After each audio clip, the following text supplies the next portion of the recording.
Well, well, well. Good to be here. It's been a minute. When the wife's away, I do podcasts. That's about all I got for you.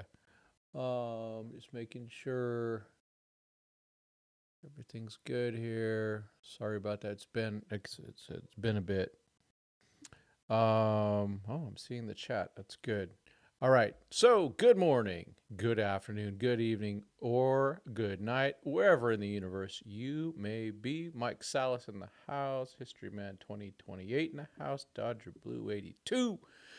Welcome to the Blue Madness Podcast, a production of Dodgers 2080. This is Tim Rogers, and we are here to talk about the 2024 World Champions as we enter the golden era of Dodger baseball. And spring training is in 2 days. Oh my gosh. That means a lot to all of us, doesn't it? Oh. Where are they? Look who's in the house. Hide your kids, hide your wife. Explicit's in the house.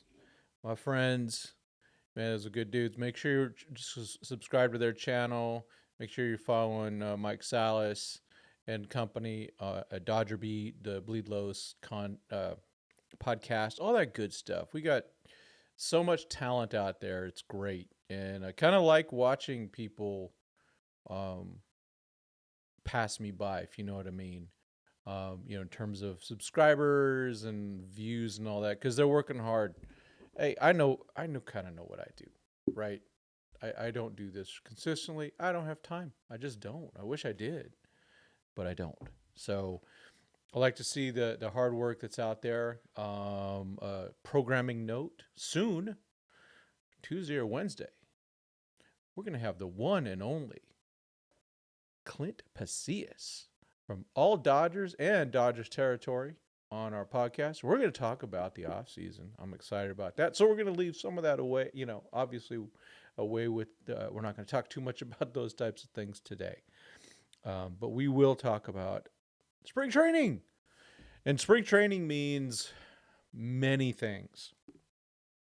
But one of the most important things that it does mean for us as fans that kind of watch this a little closer, it means that Dodgers can put guys on the 60-day injured list. Now, it sucks. It absolutely sucks that the Dodgers need to put guys on the 60-day injured list right out of the chute. I wish that wasn't the case. But in this case, it does mean that Clayton Kershaw probably signs on February 10th. We're going to start hearing, like last year, the dude, walking into the Dodgers office, not signed yet. It's like, oh, what's going on? Well, we'll find out. Hopefully it also means Kiké Hernandez is coming back. My gosh. Really need that dude. I know it might mean Chris Taylor would be gone. I don't know. We don't know. Injuries are going to happen. We don't know what we're getting yet, to be honest, with Hae-Sung Kim. I'm excited about him, but it's still something we're not sure about. Ooh, I don't like that glare over here. Ooh, I got to fix that. Hold on. Hopefully, it didn't do any good. Give me a sec.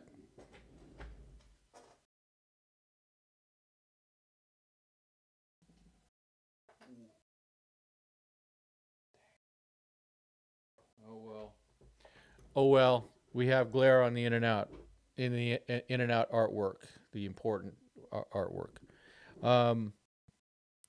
So Kiké Hernandez needs to be on the team. I think at a minimum, he's a platoon guy with probably Max Muncy. Max Muncy's getting older, folks. Love the guy. Really think he's a good player.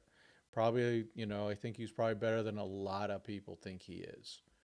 But I think he's important. And I want to see him get some rest. We don't know how healthy Freddie's going to be either to start the season. Right? So let's see. Max Muncy at this moment, 34 years old, soon to be 35. 35, in the middle of the season, right? He has service time of 8 years, which is good. That means that he needs 2 more years to get the Big Ten. So this year he'll get a year, and that gives him 1 more year. I don't know what team it'll be with. He's a free agent after this year. But we don't know the health of Freddie Freeman. I mean, he talked about it. He's just starting to run a little bit, hasn't done any lateral stuff. He may not be ready to start the season. And let's just be honest. Maybe Shohei's not quite ready to start the season. I cannot recommend more than anything that we sign Kiké Hernandez. I think we really need that guy. So, I'm seeing stuff. Sorry. So what's up with everyone out there? What are your thoughts of what's coming out? I have also. I saw that the one and only Snydog, Jeff Snyder, at Snydog, SNIDOG, talked about a change in the rules, or not a change, or just he noticed something. I don't know if it's a change or not. It doesn't matter. What matters is we don't have to wait for Shohei Ohtani to get 20 innings or 20 games at the plate, or in the field, or DH, to become a two-way player. That means right away when the season starts, he doesn't count against the 13 pitchers. That's huge, folks.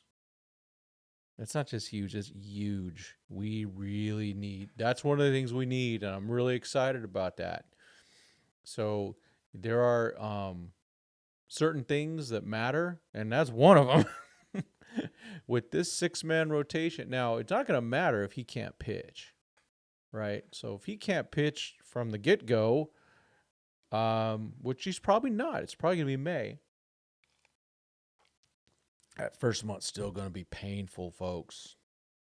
They're going to have to be that.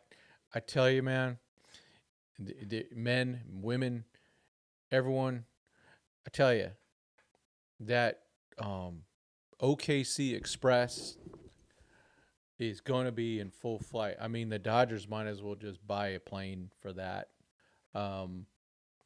Just back and forth. Man, it would be even nicer if that team was in Ontario, but it's not going to happen. That's the way to do it. You have your major league team close by for these types of situations, but it's going to happen. Guys with options, sorry folks, they're going to be getting they're going to be getting a lot of time in OKC, and it has to happen. It's not like we go, oh, we want this to happen. We want Michael Grove, and we want other people with options. I'm trying to bring up my little app so we can talk about this, see who's got options. I'm bringing up we're going to look, and it's straight out of the bullpen is where it's at. Well, we'll look at the bullpen and starting pitching. Let me, I need this one. Sorry about the blankness. Sorry. But, this is where we can talk about this a little bit better. Canva, there it is. And let's just kind of see how that looks. All right, I'm going to move that around. There we go. All right. So you can see guys with options right away. Edgardo Enriquez, Michael Grove, 2 friends of the show. Sorry, guys. Get those plane tickets ready. You're going to be making that trip. Alex Vesia will not be making that trip unless all of a sudden he turns to crap again, which I'm not expecting. I think he took a new leap. I think he totally believes in himself. I think Doc believes in him. I think that's super important too. Let's see. Sorry about that. See if I can move that. There we go. To the corner. There we go. Look at that. Doc believes in him. Jack Dryers is probably going to debut because they're going to need that. Ben Kasparius, man, I had a great conversation with Ben. I need to talk to him. I need to get him on the show. We talked about just how the season went for him at the end. It was awesome. He is such a good speaker. He is so good at this. I mean, if you go look to my 2022 interview with Ben, you'll go, wow, this dude's good. He has a future in communications. But Ben's probably going to be on that train. Nick Frasso, remember, Nick Frasso used to be one of the top prospects in baseball. He's going to be back. So we'll have that going for us. Emmett Sheehan, May, June. I talked to him a little bit too. So I'm gonna go. All right. Emmett says May, June, so probably July. Those guys all have options. And you know what? I don't have it on here, but regretfully, Tony Gonsolin has one too. Let's go. I think I have that on the starters. Let's take a look at that. L starters. Starting pitching. There we go. Of the starters, Tony Gonsolin does have an option. I'm going to fix that. I honestly don't think Tony Gonsolin's going to be in the bullpen. I'm very optimistic about him this year, but he does have an option. So just, don't be surprised if they really need it. And, of course, since we last spoke, Jack Flaherty has signed with the Tigers. Good for him. I really thought he should get more. It just didn't play out for him very well. It kind of sucks. But he's going to make a lot of money with the Tigers, and that's good. Hope he has a really good year, and I hope he opts out of his contract and signs a contract and gets a big contract somewhere. I am glad it's not the Padres. Angels should have been all over that. I don't understand some of those things, but watch out for the Padres, Connor Joe and Jason Hayward. No, I actually like both those players. And Jason Hayward is a bigger get for the Padres than almost any other team because they're filled with knuckleheads. They're a leaderless team. I don't care what people say. Manny Machado is not a leader. Jason Hayward is a true leader. So if you look at we got all these guys with stars from the starters. These guys are all on that train possibly, even Bobby Miller. Now, who's buying in on Bobby Miller this year? I am absolutely buying in on Bobby Miller. I'm very excited about him. I'm excited to hear that Blake Snell is going to take him under his wing. Blake Snell, these guys are similar. There's a lot of similarity in terms of the way they are, good stuff and everything. Blake Snell's been through a lot of this stuff. Blake Snell has grown up. We've seen a maturity in him, and that's why I got on the Blake Snell bandwagon last spring, and then wait till it wasn't this spring, the last spring. And again, I've said it before, I'm going to say it again. Blake Snell is going to win the 2025 Cy Young Award. Just saying it. And I think Mookie Betts has a real shot at winning the MVP if he can play shortstop the whole year and maintain his how good he is. We have a good shot at Mookie Betts becoming that guy at shortstop and being a really, really valuable person. Man, the chat is dead today. Woo! What is happening? Man alive, we're dead. That's all right. We'll just keep going. Let's see. I know Mike Salas will be out at spring training soon. He'll be out there when they start. Of course, you will see the great Desert Doyer out there. I don't know when the explicit guys go out. Clint goes out soon after we podcast. Cooking breakfast. There you go. Wait, dude. All right. More like brunch, right? Yeah, Mike will be out there soon. BC's in the house. I'm just. This is that time. It's a special optimism. So let's go. Last season, the Dodgers had the all-time offseason. They really did. They spent over $1 billion, and it was really money well spent, as we know, because they won the World Series. But even going into spring training, it's like, oh, we have Shohei Ohtani, we have Yoshinobu Yamamoto, Tyler Glasnow, all those good pickups. Who this Teo, who became a fan favorite very quickly. I think Teo became a fan favorite right away with that video of him and Shohei hanging out together and speaking together and working on each other's languages. I think that was a turning point for Teo as a fan favorite. And then we knew the Korean thing was going to happen and all that stuff. So it did change spring training. So it just lowers the amount of tickets we can get. That's okay. I mean, it is what it is. I don't like it, but what can you do? It is good for baseball. Maybe the Dodgers don't even get Hae-Sung Kim without going out there last year. So I would say that I'm excited about those things, the spring training, but now we go in as the world champions. Oh, and they won the offseason again. Unbelievable. We got Blake Snell and Tanner Scott as free agents? Are you kidding me? We got Roki Sasaki as a international free agent? Are you kidding me?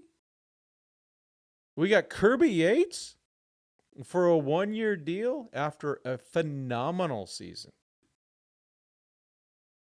What the heck? And it's forgotten.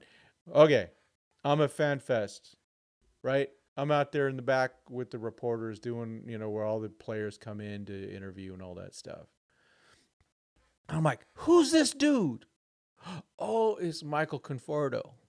We got Michael Conforto. All right. We got Hae-Sung Kim. And if you believe the reports, then Nolan Arenado still is up there. Nando 390s even says it himself.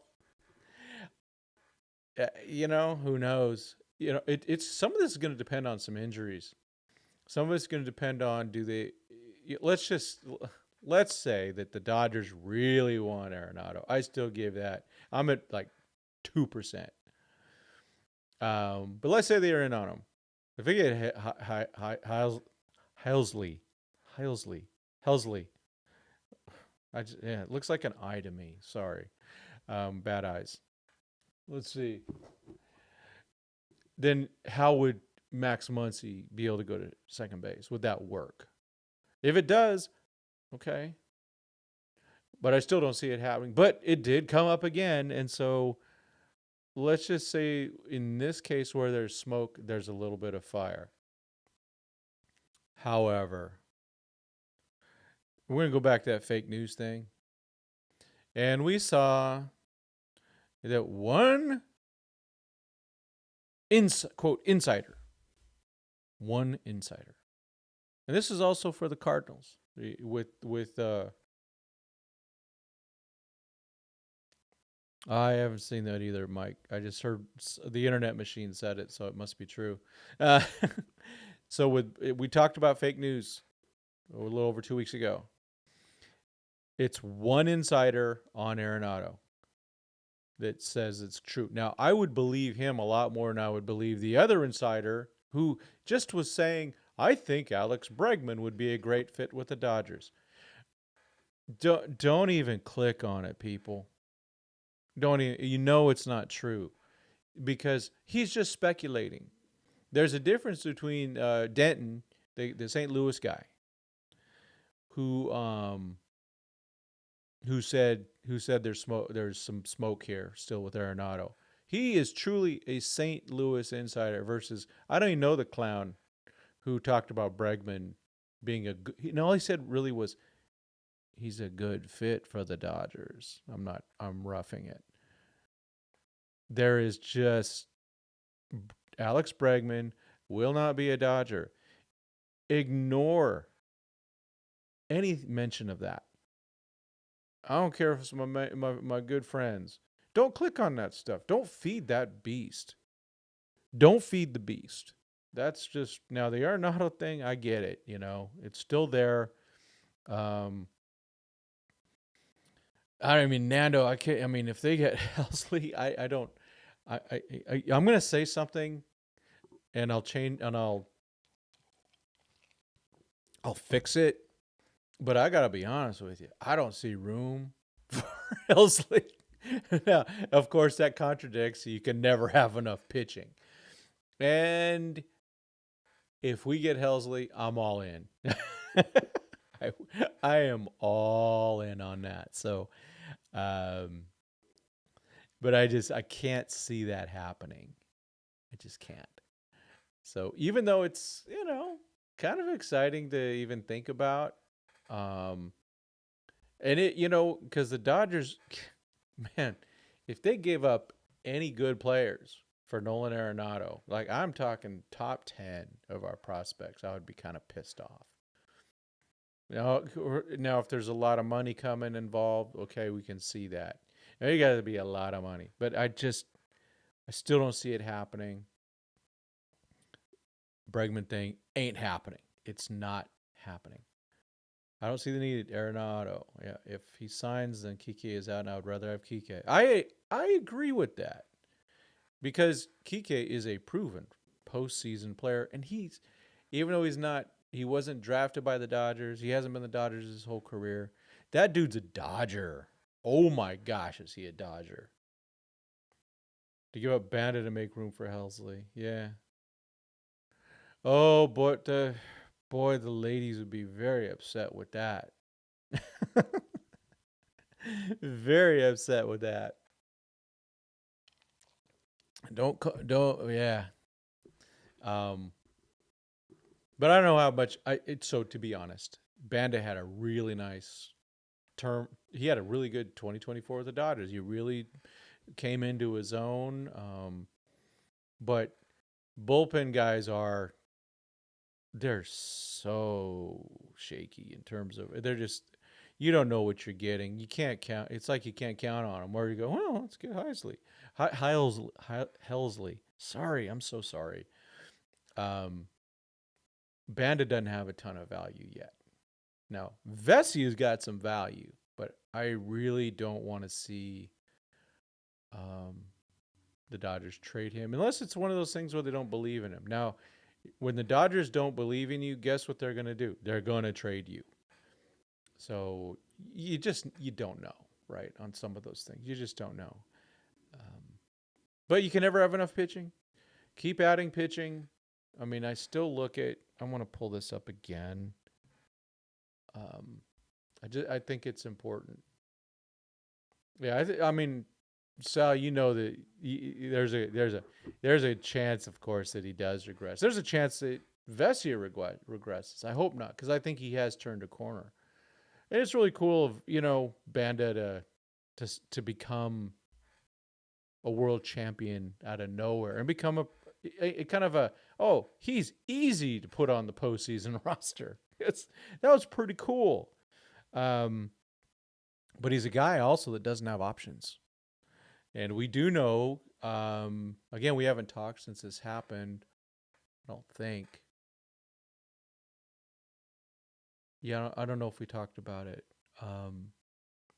with Ryan Brazier, right? He was DFA'd because he didn't have options. I can tell you this, there would have been someone else DFA'd if they didn't have options. But those minor league options are gold right now for the Dodgers. But look at this bullpen. Holy smokes. I think at the beginning of the season, I don't know how they're going to try to how locked in stone they are with the 6-man rotation. With I don't know, I haven't looked at the off days or anything like that. Maybe I should let's look at the off days. I'm gonna pull up some off days here. Dodgers schedule. Well, they to be honest, they have a lot of off days between game 1 and game 2, so they can load up. When that was brought to my, they can load up on just the schedule. There we go, 2025 schedule. So let's pull it up here. Oh boy, yeah, they got room to mess with here. Let me pull that. Let me change that out so you can see this. I think it's, yeah, let's go through the schedule. Because do they need to do the 6-man rotation right away? And oh boy, let me fix this for you so you can actually see what's there. Sorry, folks. I need to have a setting for Canva versus the web. I think y'all can see that now. So if you look at it, so I am looking at okay, the 18th and 19th. You need 2 starting pitchers. And so they'll put someone in there for length. So there will be some guys that are not activated yet. And I don't know how that even works. It works a little different during this time. Okay? So don't need starting pitchers. They travel back. You've got the Angels series, which are not important. These are just preseason games there. Then you have an off day. And then you have opening day. So there's 3 games. And then, right away. Really? They have a game off on that Sunday? What? That's weird. They have a game off on that Sunday, which is so weird. And then they play 3 games against the Barbs. And then they play 2 games against the Phillies. And now this first road trip gets a little tricky. So you go, all right, I have to jump back and forth a little bit here, folks. I can do my pitching. I go, let's just say it's Snell, Yoshinobu, and Glaz, right? And then I have an off day, and then I got to go Braves with 3. So I need 6 pitchers in 7 days. Do they try the 6-man rotation? Right there.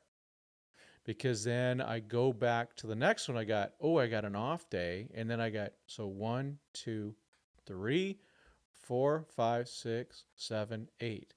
I have 6 games over 8 days. Again, it looks like they would need a 6-man rotation. And then they got the next one. So that I think they really have to go with that 6-man rotation right away. They can go to a 5-man briefly here with these off days in here. As you look here on the 17th and 18th, 19th, 20th, day off at Rangers. Hey, wait a minute. Holy smokes. I'm going to be in Texas. I'm going to go see AC/DC. I think on this day. Hello. I got to talk to my son about that. Then they go to Chicago, and then they got to get back to the 6-man rotation. Do you see kind of what I'm talking about? Any of these things where it's 6 games in a row, the way they're working it, they're probably going to need a 6-man rotation. So kind of, I think it gets interesting. Let's put it that way. Let's go to the prospect game. I won't be there. I'm not gonna advertise over the internet anymore when I'm gonna be out at spring training. I will be out there. But we'll talk. I think when is that prospect game was when it was and it's weird because Mike, this is where it gets weird, all right? You got the prospect game on here. But the Dodgers they've ended spring training and they're terrible. Once they ended spring training last year, there was like no more press passes. They didn't work any of that. They were just going, "Oh, the Dodgers gone, so we're gone." They didn't give a about us. So I could not get a press pass like the day after they left last year. This kind of sucked. So working with that, but I would love to do that. If I can get one, I could do a 1 day. Maybe I'll do it. We'll see. But I'll be out there. I'm not sure when. But I'd love to. Yeah, I'd love to get that one. But I don't know. Again, I don't know how the press pass is going to work with that. Um, So it's great to be a Dodger fan right now. The optimism is huge right now because, well, we're coming out as the world champions. We've won the offseason, but here's the warning. Some of these pitchers are going to be a little bit tired, especially the bullpen guys. Don't be surprised to see a little extra guys on the IL. And the good thing is the Dodgers can withstand that with enough guys, They'll probably, let's just say they go, hey, you know what? Let's give, at the beginning of the season, Michael Kopech and Blake Trinan. Give them some time off. Okay, well, I'm going to make sure I got Ben Kasparias on my roster. I'm going to make sure I've got Edgardo Enriquez. Maybe Jack Dreyer gets his major league debut. So those are things to look for. Pitchers wear out. Now the good, that's not good, but our starting pitching, of all the guys coming back, only one of our main guys pitched a lot in the postseason. That was a guy that had 3 months off during the season. That was Yoshinobu Yamamoto. So starting pitching might be okay. And of course, Blake Snell pitched on the Giants, so he's not going to be tired from the offseason. We do have Tyler Glasnow, who's the glass says it all. Ohtani is starting the season from a pitcher's perspective, not available, but Bobby Miller should be plenty fresh. Justin Robleski, Dustin May, coming back from his injuries. I still believe in Dustin May as a bullpen piece so much.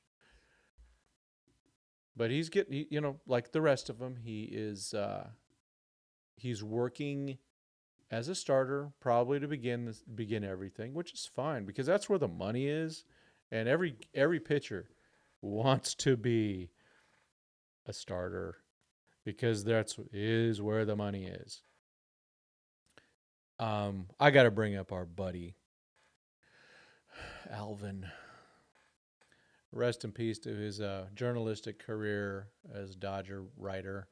What just alarmed me about him, without it, he just had no clue about how this works, was being insistent and dogmatic that Walker Buehler should give up being a starter for the good of the team and become a reliever and sacrifice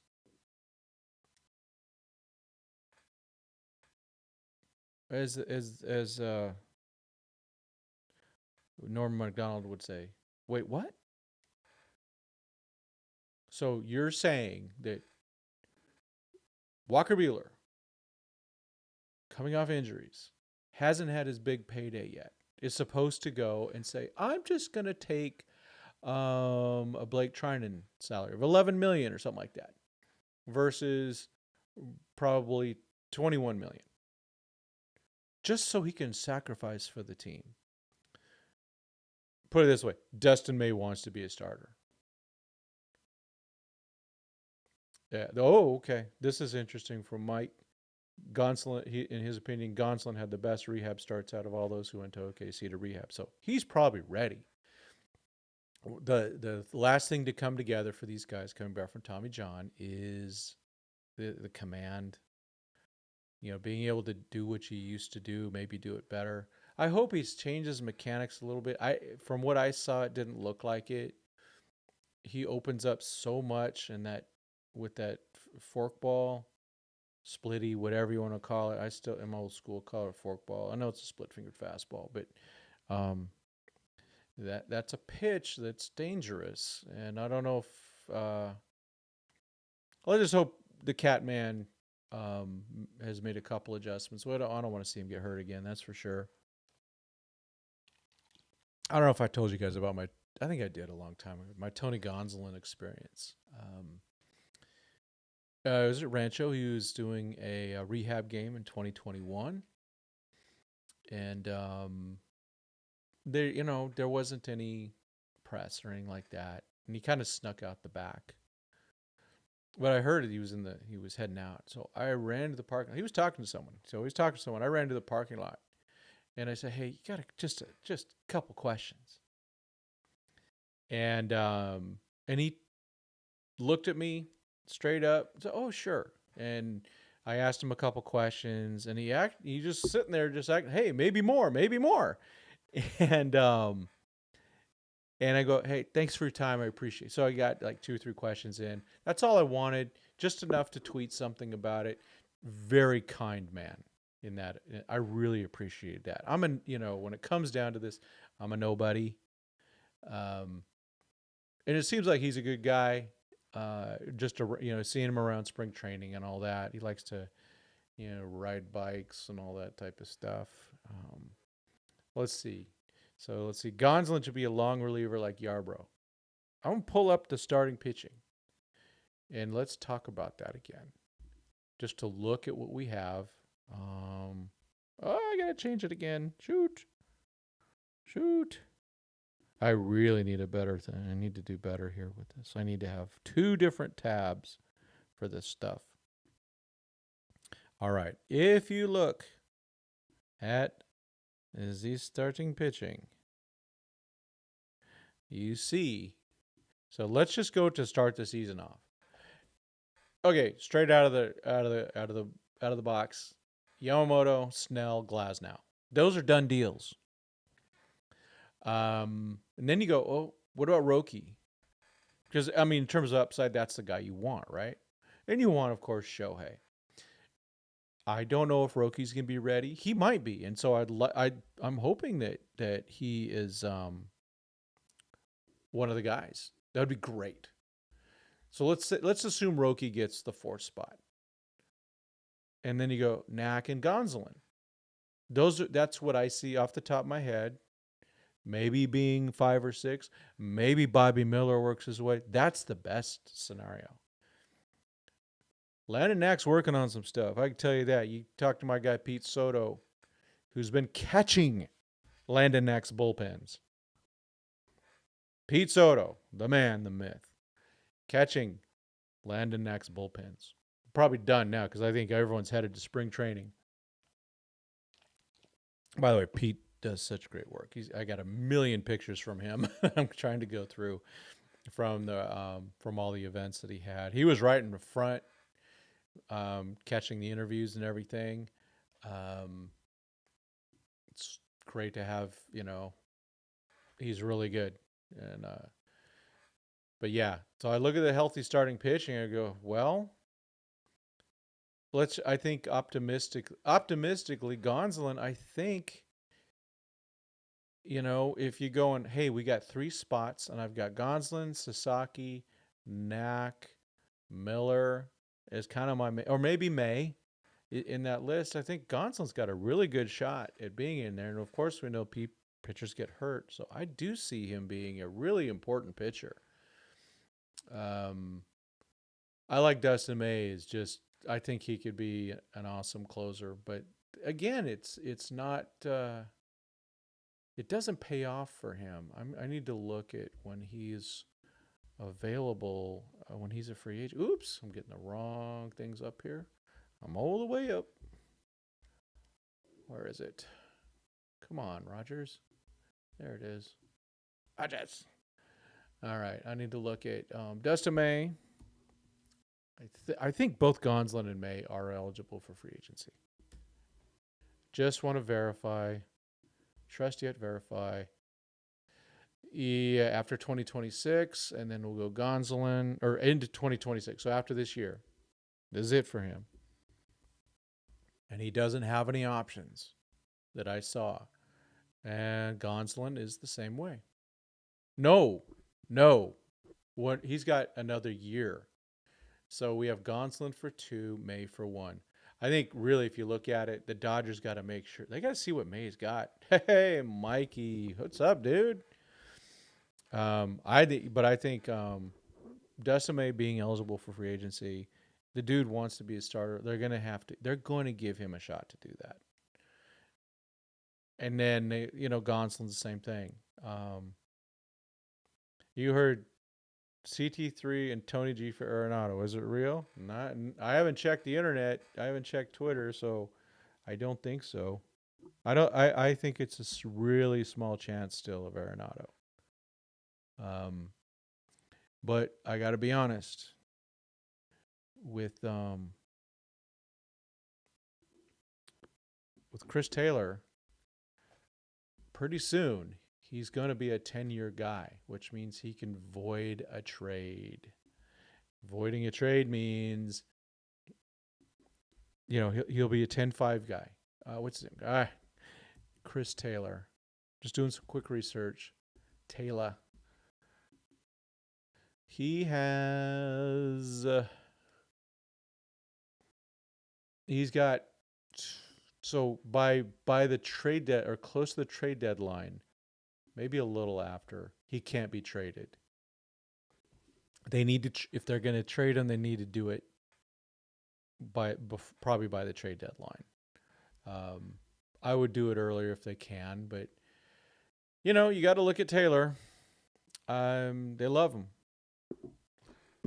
He's still out, doing his charity work, and I think the guy's great. I honestly would like to keep him, but at the same time, you got to be smart about it and go, is he better than Kiké Hernandez? No. Is he better than Hae-Sung Kim? We don't know that. But I just don't think that I don't think he fits with given what they have. Well, why don't we pull it up?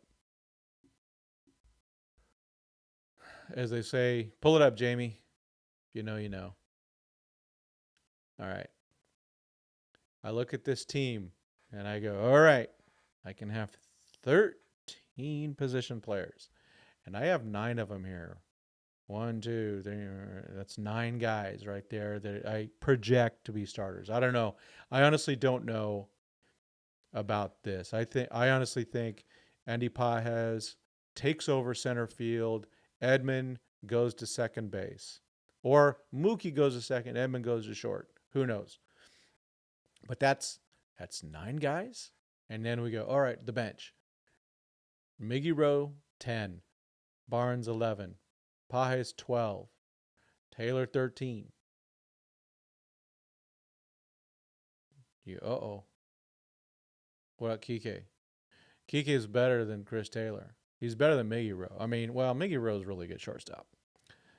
But these 9 guys are going to be, I don't know. Hae-Sung Kim, maybe because he has options. So does Pages, regretfully. They have options.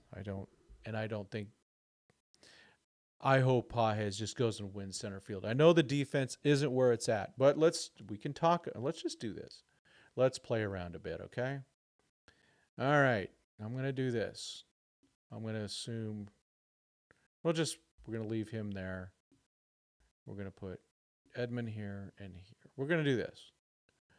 All right. Tommy Edman's a Gold Glove second baseman. Now, I would still do this. I would do this. And this is what I do at the end of the game. I go out,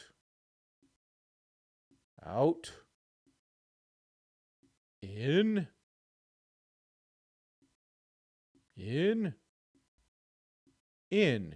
or if he's really that good, we do this, and we do this. If he makes the roster, there's a lot of optionality. However, I don't think this is really going to happen. I think it'll be this. That's what I would want. I think it's going to be the way the season's going to be. Let's just say it. Well, I'm going to do this because I think this is a really Edman really helps that defense. He's got experience, and I think he can help Mookie too. And I think this is what I would like to see in my starting lineup. Where to go? Teo. That's what I would like to see. End of the game. Yeah, this happens. And this happens. And this happens. That's more likely. So, just kind of playing around. Let me put them back where they belong. Let me see. Add him there. Yeah, that's where they. But I really think the Pajes. I really want to see him start. I think it brings, because if you go, okay, let's say that, because I'm not counting on Kim yet. Let's say it is this. And I got this. All right. So I go, all right, how many right-handed hitters do I have in my lineup? I have 1, 2, 3, 4. And how many left-handers do I have? 1, 2, 3, 4. And I have a switch hitter. And he's a better right-hander, by the way. We know that.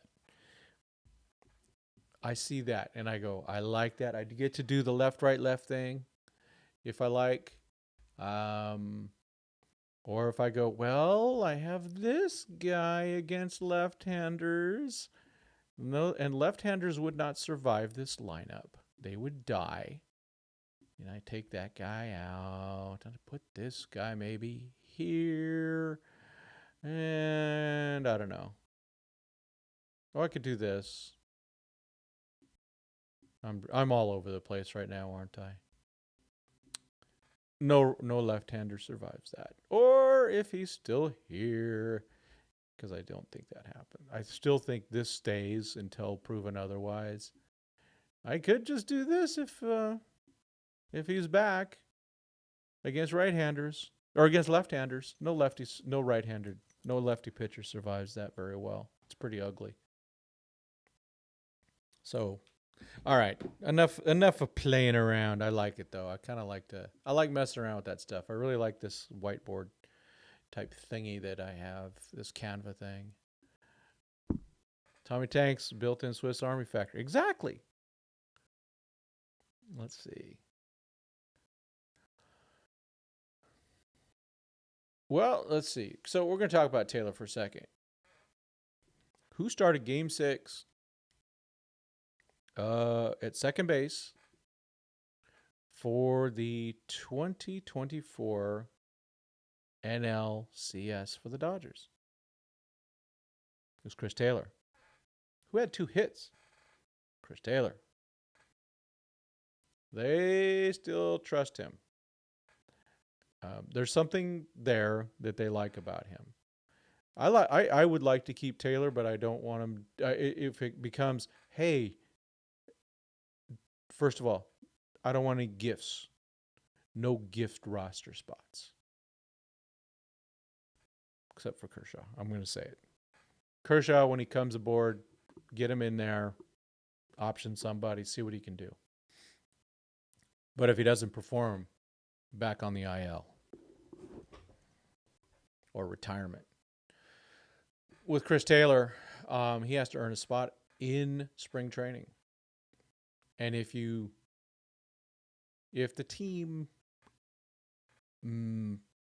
favors Chris Taylor and doesn't sign Kiké Hernandez, that's a rare loss for the team. A rare one.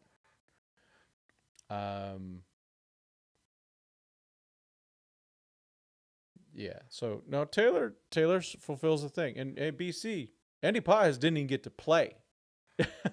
Neither did Austin Barnes. They didn't even get at bats in the World Series. So that's just that. So even in those, so they had a rhythm, and Doc was going with what he had. I respect Taylor. I think he got better as the season went along. He was terrible at the beginning. So I'm not. But he has to earn it. That's it. So he has to earn it. If he doesn't earn it, adios. Yeah. See, Mike says if the Dodgers can get rid of Seager, Turner, and Buehler, they can let Taylor go, and it probably comes down to that. If they need to, if let's say that the Dodgers in 3 days put a pitcher on the 60-day and they sign Kiké Hernandez, and they go to spring training, and Chris Taylor is batting 50 or 100.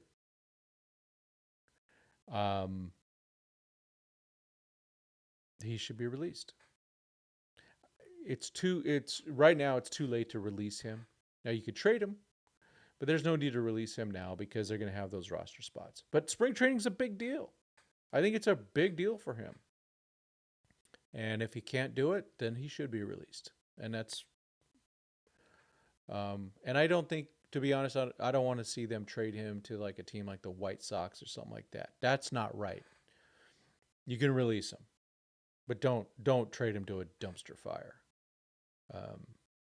Cardinals would be fine if they ended up trading him to the Cardinals, but he deserves kind of like they did with Walker Buehler and didn't give him the QO. They go, hey, go get what you want. Especially after they signed Blake Snell, they're like, hey, I think we're done. Yeah, CT3 had a decent career. He actually's had a really nice career. Look at it this way. The dude comes here for Zach Lee. You know, few weeks into his tenure with the Dodgers, he went and had he almost got a cycle. He almost got a cycle against the Diamondbacks. He was a single short. Then in 2017, he started working in the outfield. Did not make the opening day roster, if you recall. They brought him up, and where did they put him? In center field. Eventually, he was our leadoff hitter for the World Series and hit a home run to lead off the World Series. So Chris Taylor was obviously a very important part of that World Series team. Should have won. I don't care what the Astros did. Yeah, he did. He exactly did go back. I actually have a Zach Lee spring training jersey I got for cheap. Taylor had he struck out a heck of a lot in 2018. 2019, started just being a decent player. Had his best season, of course, in 2021 when he was an all-star. Signed it. So what he got out of it, not just one all-star, he got a $60 million contract, at least. So he's got guaranteed, it's a $60 million contract. Yeah. No, I saw it. Yeah. Connor Joe, former Dodger great. He was in the Dodger system. They never gave him a shot. I wish they would have, but he's a decent player. He's a guy that can be a one WAR guy. Got stupid hair. I'm just saying. But again, if I could grow my hair out, I'd probably do that too. But Taylor's had a really nice career. He's embedded himself with the Dodgers. He's got 2 World Series championships. He's got a $60 million contract. He's got a hot wife. He's got a baby boy. So far. He's got this foundation he's doing great work with. He did the swim. That probably kept the Dodgers from releasing him. I'm going to be honest with you. Maybe they released him instead of Brazier if it wasn't that for that polar bear thing, polar bear swim, or whatever it was. But at the end of the day, he's had a really cool career for a player that was gotten for, just basically a guy for a prospect that was kind of dead in terms of being possibly good. So good Chris Taylor's had a great career with the Dodgers. Maybe it continues.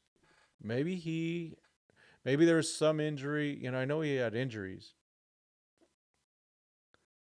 Timmy wants Nolan for CT3, Outman, and Fiducia. Yeah, like I said, 2% chance they get Arenado is, in my opinion. I think I'm going to be honest. I know that was it John Denton's the guy that's been reporting this over and over. He just believes it. I got a feeling this is Outman, Arenado going, I want out. I want to be a Dodger, and really holding out for that. But I think there's also there's a logjam for him at the moment because the Red Sox are in on Bregman still. And actually, so I can't stand Bregman. He's one of my least favorite players of all time. He's not Reddick, but he's close. Just always found him to be an arrogant wanker. But that left field wall for Alex Bregman is what he needs because he plays it right now with Houston. He plays to have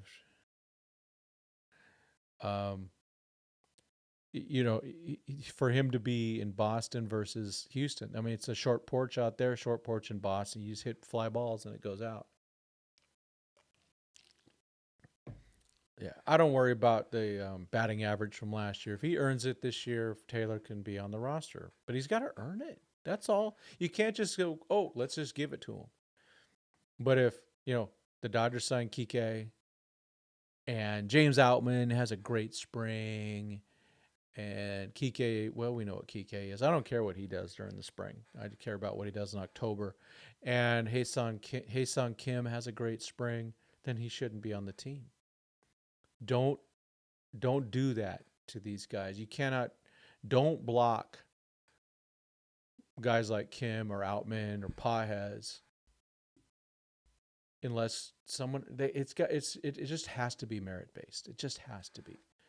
So, and I agree, Mike, that if you get Arenado, all of a sudden if you just saw the switching of positions around that I did, it all changes. Now, Arenado's still good at third base. He's a better third baseman, fielding-wise, than Muncy. Muncy at second base would not be near as good as Hae-Sung Kim or Tommy Tanks or Mookie Betts. He's max is 34 and a half.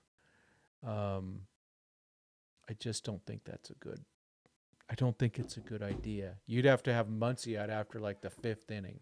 You'd have to do that. But again, it takes your flexibility away. But at least at third, you would have a better third baseman. But yeah, I don't see the need unless Friedman has this desire or they get talked into it. I don't think it'd be right. Also, I just don't think it does Muncy right because it puts him at second base or even trade bait, which is, I mean, if that's what they do, that's what they did. But Muncy's a free agent after 2025 also. I don't see the Dodgers don't like to do things that are mean to their players. At least anymore. They used to do some really bad stuff with some of those options. Walker Buehler should have been a free agent a year earlier, to be honest with you. Fortunately, they didn't cheat, but they did bad things with that. I just hope the team gets younger with rushing, Freeland. I agree with that. I agree. But that trading for Nolan Arenado doesn't help that at all. I think rushing, I'd like to see them both debut. I saw a good, I can't remember the source now, talking about Freeland. Might have been Baseball America. It was probably the Baseball America podcast. They have him as an average shortstop, and he might be a utility guy. I don't know. I would like to see if he keeps improving. You never know, but his defense will say a bit about that, but his offense will say the most about it. if Freeland goes to OKC and really just makes a lot of contact, same with rushing, they'll find room for him. But again, CT3 can't hold back a guy like Dalton Rushing or Alex Freeland. He has to earn it for the, you guys are probably, maybe that's a new saying. He has to earn it. You got to earn those roster spots. You can't be gifting that away with that. We just can't do that.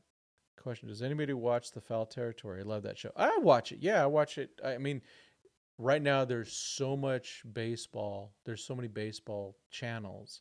But I will tune into them, especially if I see if I know Clint's going to be on there, Clint Pasillas, if I know he's going to be on there, I will watch it just to support him.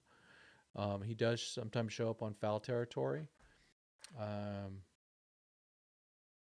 Let's see. Fiducia is not gunning for Will Smith's job. Fiducia is coming for Austin Barnes' job. Yeah. Concur. Rushing those, maybe a little bit of both. And, I mean, I would like to see Will Smith get more rest. That's for sure. Rushing, on the other hand, could replace Will, and that's true. Okay. Oh, do I care for the NBA especially? Oh, Uncle Tim. I am Uncle Tim to a few people. I actually like that name. Do I care for the NBA? I don't usually care for the NBA, but the Luka trade kind of got me going again. See, I used to be a much bigger fan. I don't like the way the NBA plays anymore, but to see a guy with skills like that come to the Lakers, and if LeBron lets Luka be the best player, let him do his thing, you might get a championship. I mean, I don't know much about Mark Williams other than he's a big dude that's actually seems to be pretty good. So I think the team, this is on paper, not an expert, I think they're better than they were. And it's crazy to say that. You go, they traded Anthony Davis and they're better? I think they might be. So I might actually watch a little bit of NBA. We'll see. I don't have cable right now, so makes it a little rougher. Maybe I'll pay for a couple games or something like that, or a month or something like that. Let's see. Who you got winning the Super Bowl? I'm rooting for the Eagles. I don't care that much, and it's nothing against Mahomes or the Chiefs. I actually respect the Chiefs a lot. I just want to see the Eagles win. I like Jalen Hurts. I like their quarterback. That's why I just like him. He's a fellow Christian, and I know Mahomes is also, but I don't like his wife. And let's see, Ohtani, Luka bobblehead night. Oh my gosh, you got the Eagles. Oh, I hope so. I like that. And Clint Pasillas will be happy if the Eagles win again. That'll be cool too. Oh, what do we got? Something happened. John Heyman. Nope, nothing. John Heyman's still writing about Randall Cunningham. I love Randall Cunningham. I remember back in the mid '80s, I got him on my fantasy football team, and he replaced. I can't even remember who my other quarterback was at the time, but he replaced him, and he was so good on fantasy football back in the day when he was with the Eagles. Yeah, John Heyman's still writing about Pete Alonso. Hey, and let's be honest. I mean, in all honesty, I think Pete Alonso just belongs with the Mets. I don't know what it is, but he seems to just be. That just seems to be the place for him to be. So I'm glad he's with them. Dodgers need challenges. The Padres, Kansas City fatigue. Yeah, whatever, right? But, especially if you're a fan. Now, if the Dodgers start winning a bunch of World Series, right, people will get fatigue of them winning the World Series. Guess who won't? The people that are watching right now, the people that have viewed this channel. Was it Cunningham, Santa Barbara? Yeah, that's right. He is daddy is Sam Bam Cunningham, USC. One of the greats. They're not any shape though. They're different shaped. Yeah, Sam Bam Cunningham with USC, New England Patriots, a really great running back. I'm a huge running back fan. That's what I like. I do wish people go, oh, you're just an old fart. I wish the NFL would turn back to the 70s and 80s. I wish the NBA would go back to the 80s. Really enjoy. That was the best basketball. It was before so the 90s basketball. I don't like it because it became a boxing match. They just let it go. But 80s, man, was great basketball. That's for sure. Baseball, it's kind of crazy. Other than some of the rule changes, baseball's amazing right now. I don't like as many strikeouts, and I don't like I don't like the fact that they have to use a pitch clock. They have to use a pitch clock because you got all these weird pitchers and weird hitters with their superstitions, and so that's what happened.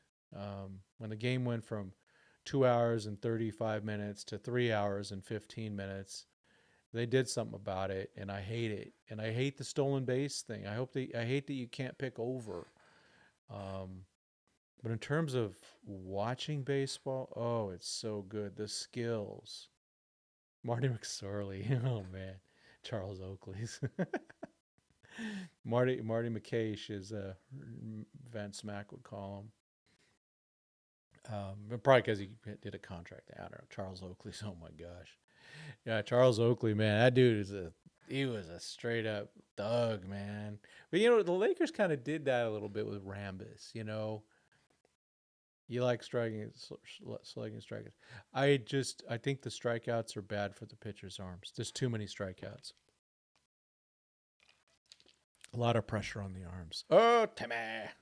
Just trying to get into sports journalism. How do you stay ethical in reporting and out of e-drama, especially with using other people's sources? Oh, that's a really good question, and thank you for the chat. It needs to be another Malice at the Palace. First of all, always give credit. I try to do this thing, so I do know there's some rivalries and some people that don't like each other. But guess what? When I'm around, I'm friends of everybody. There's no, I don't, and I have a little bit of a different thing. Timmy, I don't compete. I'm just not doing it. Ethical, I try to admit my bias, because I'll go, like if we talk about, let's just take James Outman. I have a huge bias towards him. I'm not going to go smack him around. I'll say, man, I wish he had a better year. We hope he improves and stuff. James Outman's a friend of the show, man. Michael Grove's a friend of the show. So I'll admit those things. And I try not to be overly critical of the players. For the reason I have to face them face to face. Why would I be way overcritical? Yeah. So that's where those ethics are. You're not going to see me do like some people have done on other channels of just tearing a player down. I'm not going to do that. Now if they do bad things, like literally bad things, I'll go on them. But I'm not going to say, even though I like to criticize him. Manny Machado. I'll criticize guys on other teams a bit more, obviously. I go after Manny. I don't hate Manny Machado. I think he's funny to me. So, Justin, I like home runs every once in a while. I like pitchers mowing down guys every once in a while. But I also like the other aspects of the game. I really like defense. I really like stealing bases. I like getting bat on the ball. I like to see a first to third. I like to see a guy score from first to home on a double. There's just a lot of aspects of the game that I like, that I've watched, and you go, oh, that was really cool. That's why a guy like Mookie Betts is so fun to watch, because he does everything so well. Timmy says, I just know sports writers can get very toxic. It's hard to sort through sometimes. Yeah. There's, one thing I would say about if there's, a sports writer or a channel putting out a bunch of crap you don't like, don't click it. Don't quote tweet them. Don't, if you want to really get back at them, take a picture of it and use a picture and go, I hate this, or something, this sucks. This is bad. I don't agree with it. Don't feed the monster. That's the thing. You can't feed the monsters that are out there. And hey, I don't do this for a living. Captain Obvious. Defense is the result of pitchers failing to miss bat. I don't mind that. I like defense. I like the whole part of the game. I like all of it. It's a whole part of it. But yeah, back to so I do need to do that video. The way to make money, like on X. You make money on X, so you're going to see a few people, and I'm starting to mute some of them. Blue checks respond to blue checks because it pays off. In order to monetize on X. Hold on, I'm going to record this because I'm going to use this. Give me a second. All right, I'm just going to do it because it's in my head. So, folks, when people are trying to make money on X, and you see people with all these same, and I do it sometimes myself, I'll admit it. A blue check will respond to another blue check all the time. You'll see it, and I tried this for a bit, and it felt stupid and dirty doing it. But you'll see some blue checks. And they'll go, every time there's another blue check, you'll see a response from them. Oh, that's cool. I like that. That's bitching. All right, cool. I like that. Real simple stuff. Nothing of anything. Nothing of any.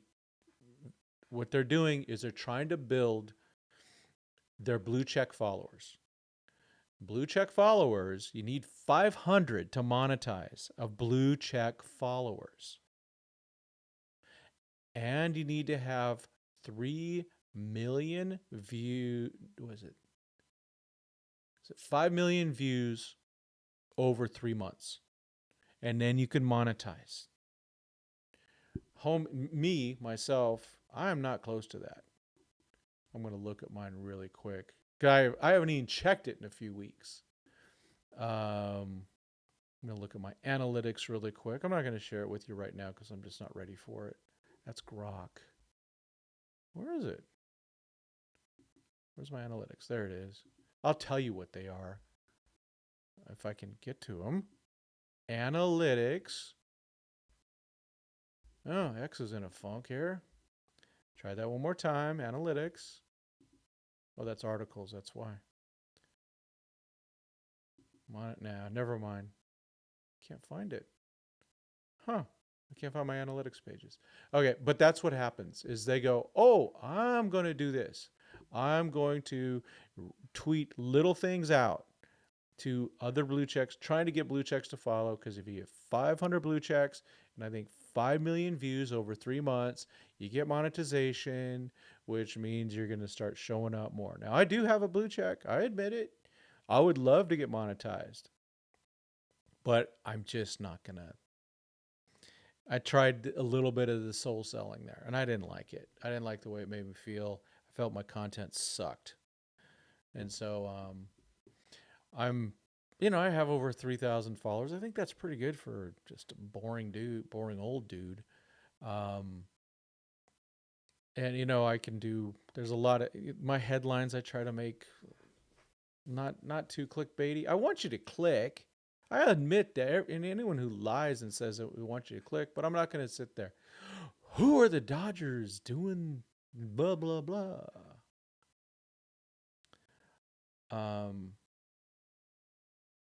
Yeah. So that's kind of where the monetization comes in, and that's what's going on with the engagement you see. People are just trying to get, and I'm all in, make that money. But if you're gonna fill my timeline with a bunch of stuff, I'm gonna mute you. However, if you blue check, you want to follow me, please do. I need a lot more. I probably need like 350 to 400 of them in order to even start getting monetized. And I don't come close to 5 million views over 3 months. I think the most I've gotten was maybe 2.3 million over 3 months, something like that. No, it was like more like 1.3. So, yeah, that's that. That's what it is about how these blue checks and why maybe your timeline looks kind of ugly with people saying a lot of just silly replies. So that's why. And I apologize for anything that I have done. But I will always reply to Passon because that's a good one. And I want to, he's always the best. So I try to at least put something together. Sometimes Heyman, because I like what John says sometimes, but I'm trying to be a little more careful about those things. So that is all about X, Twitter X, Twix monetization. Let's see. You can criticize whoever you want. So let's see. So Justin on Mr. Hollywood Lifestyle. It's tough to criticize a guy.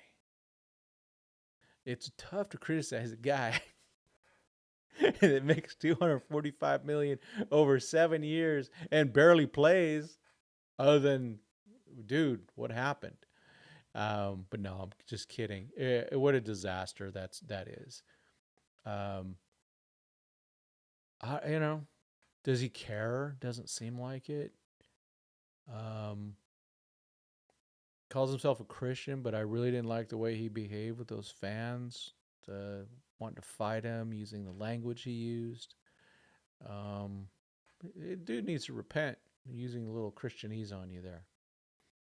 Let's see.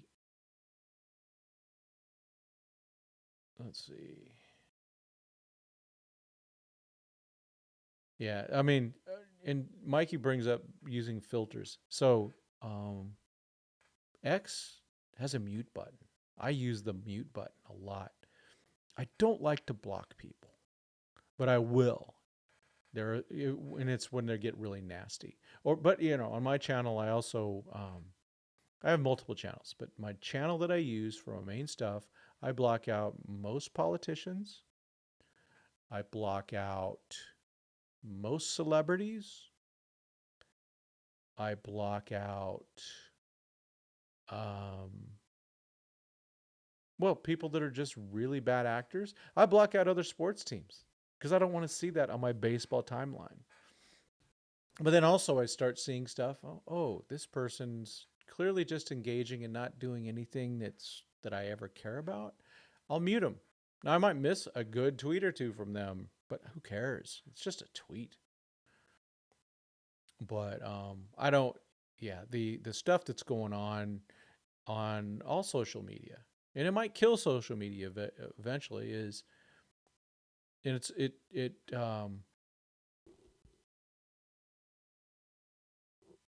Go listen to the song from 1982 by Don Henley, Henley. It's called Dirty Laundry. It's all about how the news, even back in the early 80s, was using a different version of clickbait. But they always report on the bad stuff, right? That's what gets people to watch. They don't talk about the good stuff. And you see it. How do politicians get voted sometimes? It's not always because they're positive. It's because of the fear that they drive towards the other person or to the other party or whatever. Yeah, it is a great song. I love that song. It's a little long. Yeah. Curse and drink like a sailor all the time. Hey, you can or you can't. I mean, I'll lay it out there a little bit more, and it holds me accountable. I try to be. I'm looking for more accountability, to be honest with you. So people, y'all can hold me accountable. Um, it's okay, but everyone's on their own path, right? You're on your path, Mikey. Kick them when they're up, kick them when they're down. That's right. That's what they do. That's what they do. There's a lot of that going on, and with social media, it's more and more and more. Yeah, Mikey, I'm not disagreeing. Yeah, Mikey says this is important, and I think it's true. Social media is destined to be controlled by the powerful, as we are already seeing with the CCP in China, and our so-called AI answers with certain biases. Yeah, I know. Yeah, um, your AI is as good as the data that's behind it. AI doesn't go think on its own; it goes and reads data. And if your data comes from, well, it's for example, MSNBC and TikTok, it's going to be one way. Or if it comes from Fox News and Newsmax, it's going to be something different. Um, I actually prefer Twix. I think it's our best shot at freedom of speech in terms of a big platform. I know people go, I don't like this. I don't like to hear these things. It's because you've been shielded for years from with censorship of seeing the other side. It's good to hear both sides. But of course, if people are shrill, get rid of it. But, just because someone disagrees with you doesn't mean they hate you, doesn't mean they want to kill you, doesn't mean they're a communist or a fascist or a this or a that. That goes on way too much. Look at for what it is. Most people just trying to get along. Most people just are happy to be blue pilled NPCs. I used to be that, not anymore. I'm a white pill. It means I went red pill.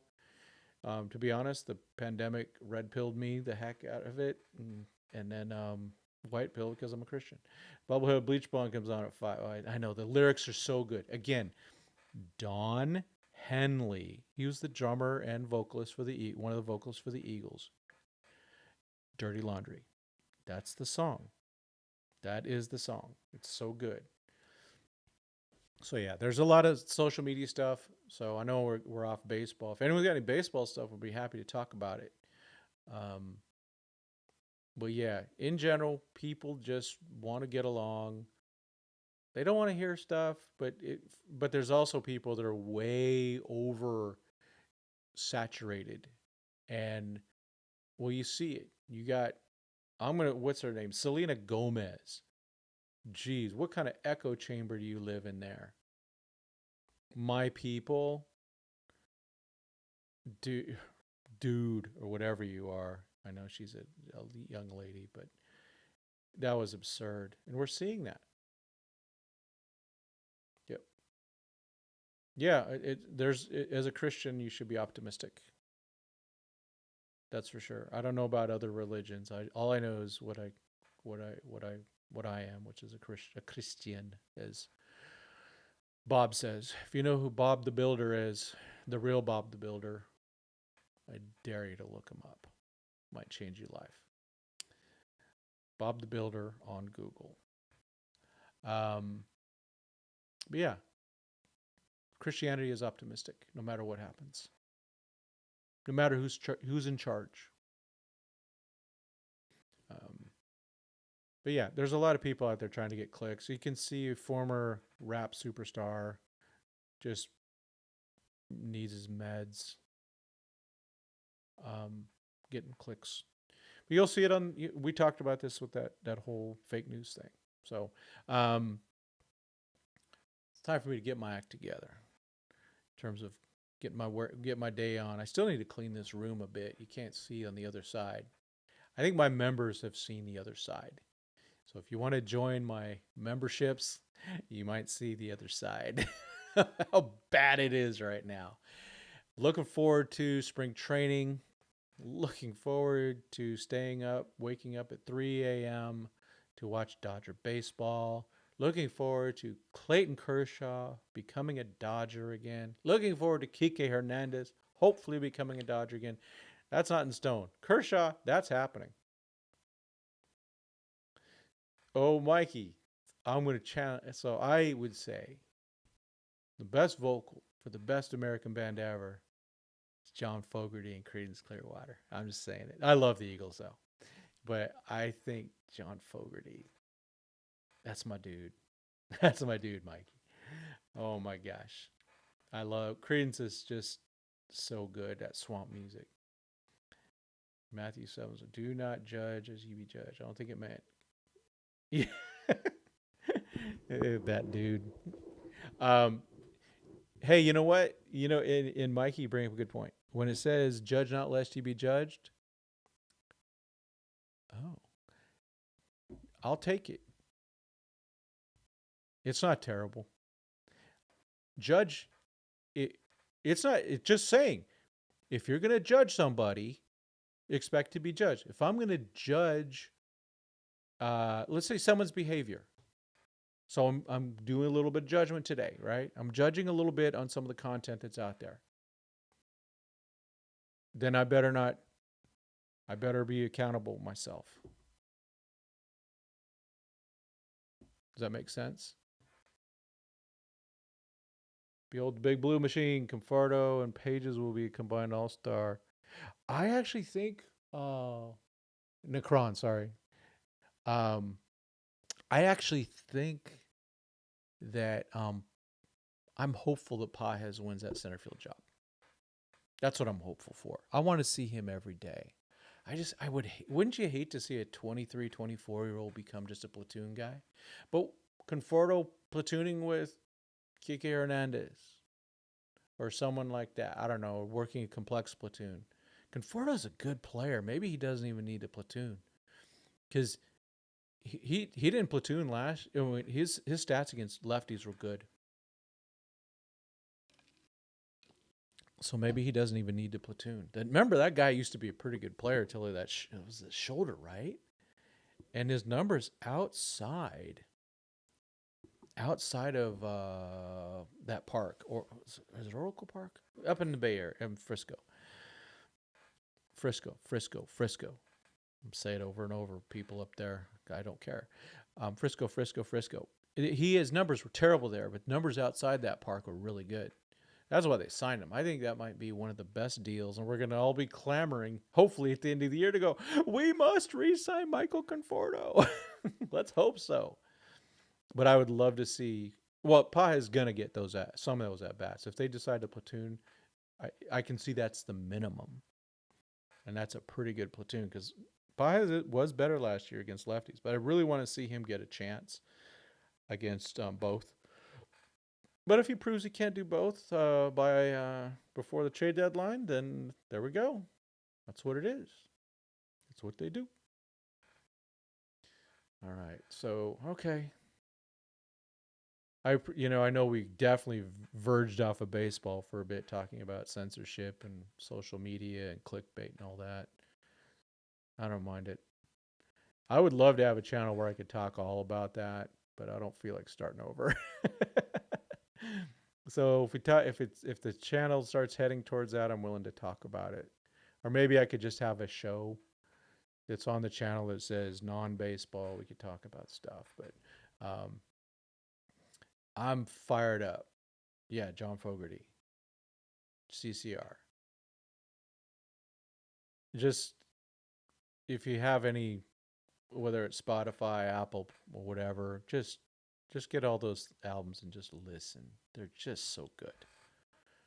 The music. The thing is, you've heard, especially you youngins, you've heard a lot of Creedence Clearwater. You just didn't know. I took my wife a year and a half ago. We went and saw John Fogerty live, and she went with me, which was nicer. It was nice of her. And the songs are going. She's going, wait, I've heard that song. Next song, I've heard that song. I've heard that. Because Creedence Clearwater stuff is all over soundtracks. There's a Vietnam movie, you're going to have Fortunate Son. Shohei Ohtani. Wait, what? Did Verdugo become an Astro? Did that happen? It would crack me up. You know, Verdugo definitely got put on the poop list when he said that stuff about the Dodgers World Series. That was silly. And then he strikes out to end the game. And he's a solid player, though. He's not a horrible player. I know he likes to do he needs to grow up a little bit, I think. The chains and the teeth and all that. Come on. You're not a rapper. Go and do it. I think J.Hay on the Padres is a great move for the Padres. They needed to do that before. They needed to sign Justin Turner before. They needed to sign Albert Pujols before. Now they finally have a real guy with leadership credentials. That could help them a lot. Same time, you know, the clown show didn't respond to Bob Melvin, who's very respected. But they responded to Schilt, so we'll see what happens with that. But I'm happy for J.Hay that he's going to play. Just not rooting for him this year. And still bummed Jurickson Profar is not a Padre. It just fits so perfectly. Yeah, I saw the Connor Joe stuff. Yeah, we talked about that earlier. Not a bad player. Those are decent players, not great. I think Connor Joe will end up getting a lot of at bats. I think he'll get more than J.Hay eventually. Yeah, player. So, Chris, welcome aboard. How do you say it? Chris Faborg. There's 2 A's there? Okay, cool. I haven't seen that last name before. That's cool. Yeah, so the Padres, they're trying to figure out a way. They're a mess in terms of their front office. The wife, Sheil Seidler, will not win.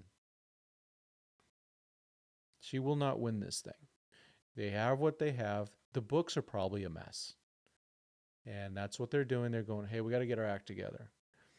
They made a mess of things, trying to get a championship for Peter Seidler. And I get it. That dude, let's be honest, Peter Seidler deserved a World Series champion.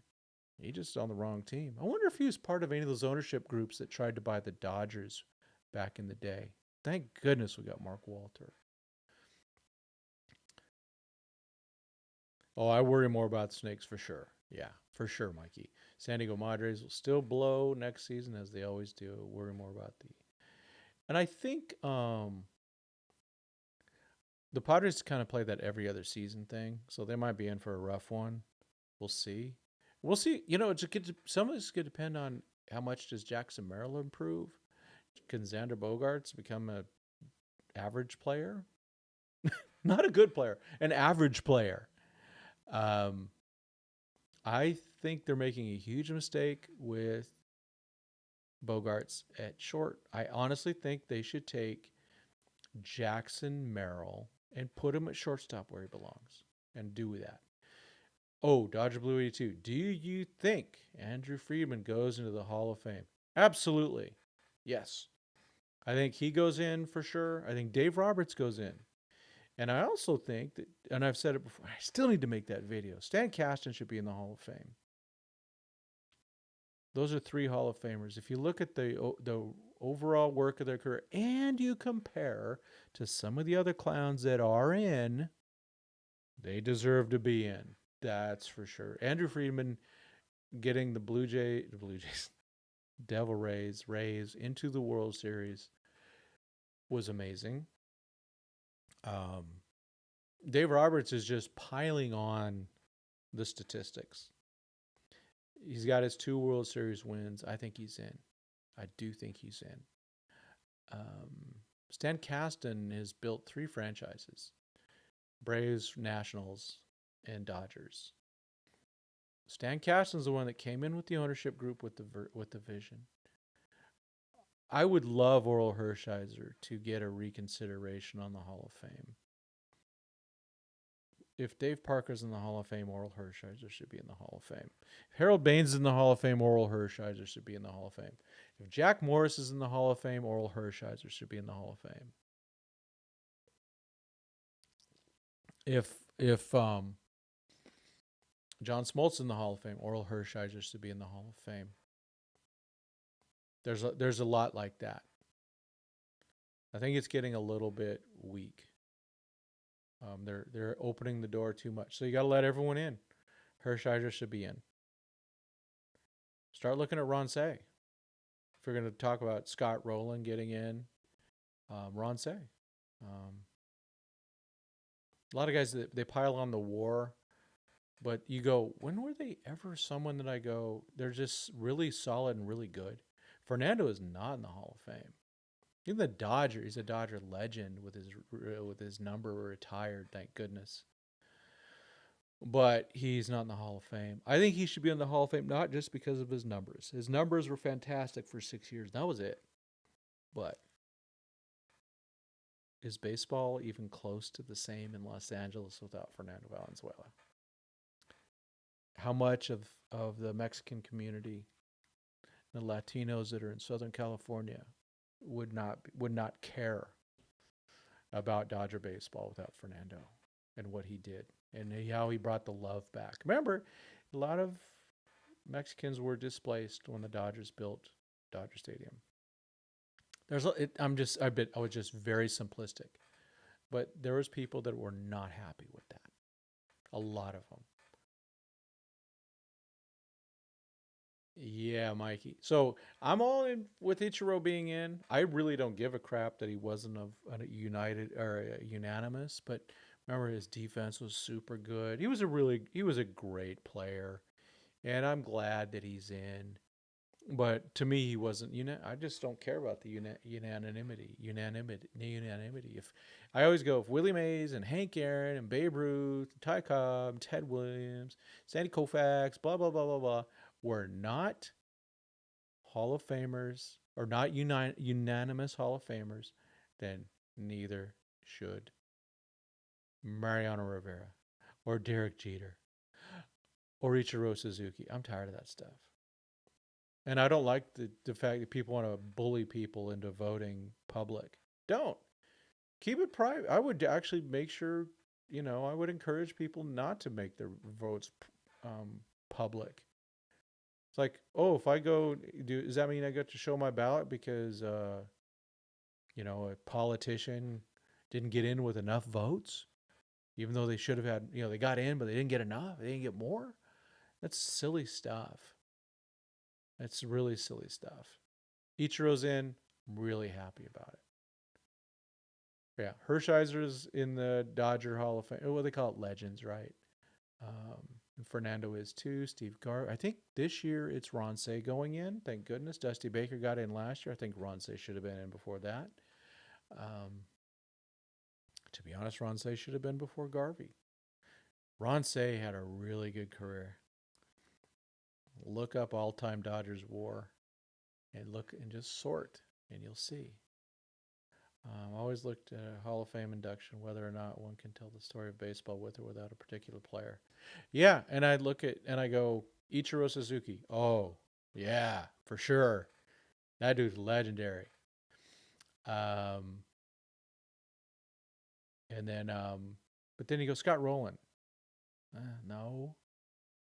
I know people, Bobby Abreu, Larry Walker. No, not really. So I agree with that.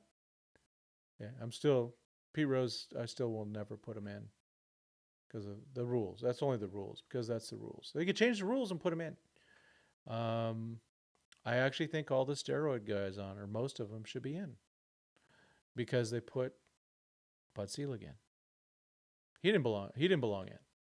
He kind of wrecked the game, but since they put him, the great enabler, you should put him in. But I'd like, if they want to change some rules on stuff, then you could put Shoeless Joe in. You could put Pete Rose in if they want to do that. It's not my rules, but the rules are that he can't get in. Neither does Shoeless Joe. But yeah, you can't really tell the story of baseball without Pete Rose. But he broke a rule. Definitely can't tell the story of baseball without Barry Bonds. Probably the greatest hitter of all time, right? Just amazing what he did. Steroids, no steroids. I don't know.